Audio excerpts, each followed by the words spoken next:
What happened, it actually started with the poor billionaire's wife. Popular Kayamata seller Jaruma has come out to explain why her life was ruined and who ruined her life. She breaks it down in this tell-all interview that you're going to be listening to. Hey guys, welcome back to the channel. My name is Princess Banigo and you're welcome to Banigo's TV. So guys, yes, Jaruma came outside to spill the bean and she is not holding back and she is exposing it all. But I'm thinking, why now, Jaruma? Why now? That is what a lot of Nigerians are asking also on social media. But Jaruma is out of rehab. For those that don't know, it was stated sometime last year that Jaruma was in rehab, when she came back from Dubai, and things just fell apart for her and whatnot. But right now, Jaruma is telling us what actually happened to her and how she's ready to stand on her feet. I mean, let's go listen to what Jaruma has to say, and I'll be back. What happened, it actually started with the poor billionaire's wife. When the friendship started, a lot of people warned me, and people were like, she does drugs, so I should be careful so that she doesn't initiate me. So I jokingly said, oh, something I didn't do in secondary school, something I didn't do in university, is it now after getting married and after having kids that I'll do it? So I just laughed it off. I didn't take it serious. I'll be like, no, you guys, don't worry, I'll be safe. And yeah, the way people said, okay, so she does loud, that's the drug that she takes. So, and just like people predicted, she was like, everything I'm going to say in this Stella Demikoko exclusive, I'm going to post on my page videos so that you can see petitions to the IG of police, and then those I sued to courts and stuff like that, everything. So as we're going, I'm going to be uploading everything so that you can see. So it first initially started with the drinking of alcohol. I'm a Muslim, so I can't drink alcohol, so I'm going to post a video where she's like, no, Jeremy, you have to drink this, Queen J, you have to drink this alcohol, you have to drink it, she kept on trying to pass it over to me, and I have to go, and I did all my best to wiggle my way out of the situation. And I know, now I can't drink, I'm a Muslim and stuff like that, so that one passed. So normally days when she's like, oh, maybe she passes loud to me, and I'm like, no babe, I'm good, thanks. I wasn't judging her then. I still don't judge her now, so everybody has their own situation.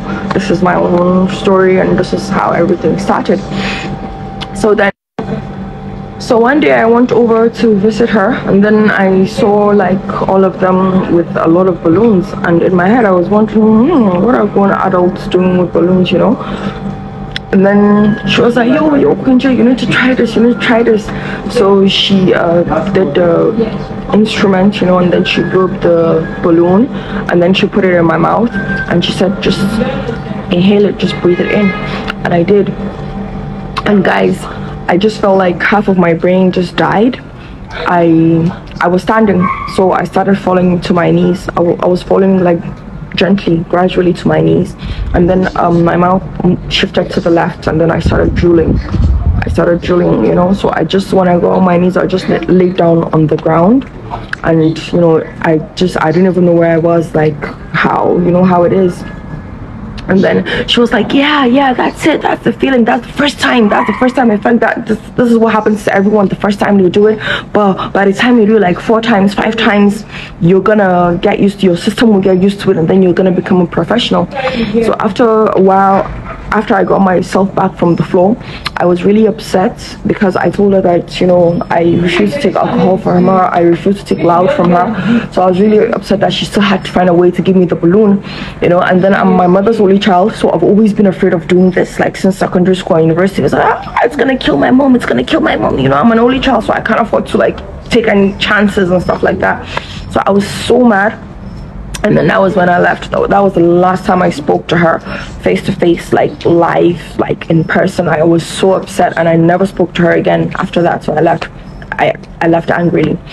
Then a few months later, there was a doctor. We saw a news on news platforms that someone went for BBL, and then and everybody was so angry with the doctor. They said her name is Dr. Anu, that Dr. Anu was quack, she's not a good doctor, she killed someone and stuff like that. So she reached out to me on Instagram. I had never met her before, never spoken to her before. She reached out to me on Instagram DM, and she's like, oh Jaruma, look at everything that's happening. It's such, like, I can't believe it, this person died, it wasn't my fault, like that. So I just like consoled her. I said, oh, don't worry, everything will be fine. I was in Dubai then. So I decided to come to Nigeria, and then when I came to Nigeria, she was the first person to come and see me.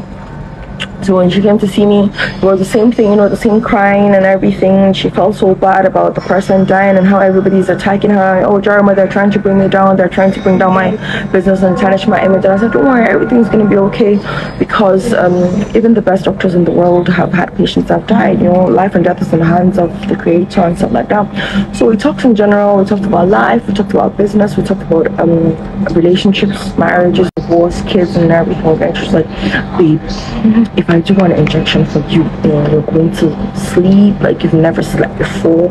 You're gonna forget all your problems.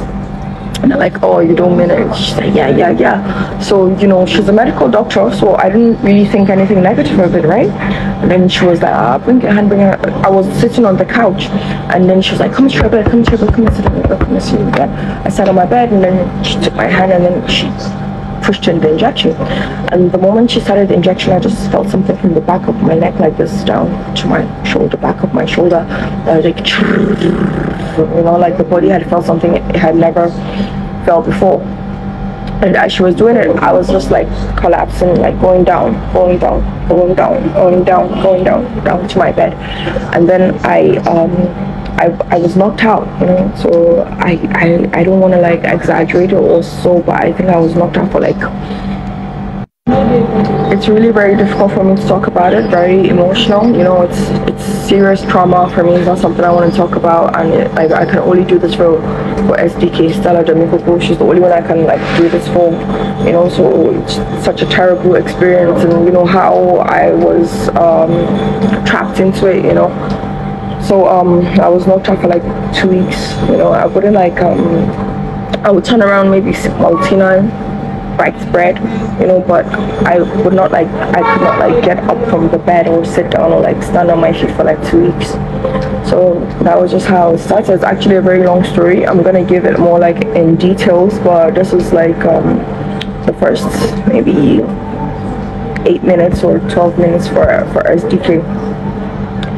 And then that was it. And then after 2 weeks I was able to get myself back, and I was like trying to go to work, check the factory, the workers, my staff and everything like that. And after like 3 weeks, I think something had happened, and I just said to myself, I don't think I want to do this, I just want to rest and I want to sleep. And then I now called her, that's Dr. Anu, and I think I sent her like to 820k. That was the first time I had actually purchased it from her. And then she came and she did some rounds for me of the injection and stuff like that, and then that was it. And then I just like started spiraling down. I just didn't even care about going to work anymore. I didn't want to work. It was just about the injections. Such a terrible experience, very difficult experience. You haven't seen me in like 3 years, so I had to like take 3 years off to get well, and then take a very long break. So that's how it started. And then the spiraling down. I didn't want to walk, I didn't want to do anything. It was just all about that. And then when I tried to stop, I became very sick. I started vomiting and purging, and my body would be shaking like I have like a fever or malaria or typhoid. Like I would become very sick, and then the only time you would get well is if you do the injection again.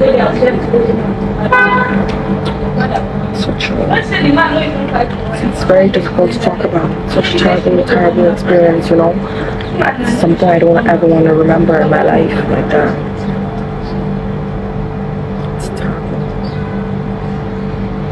Terrible experience. Yeah. So I would get really sick, and so I had to go back and do the injection again. And then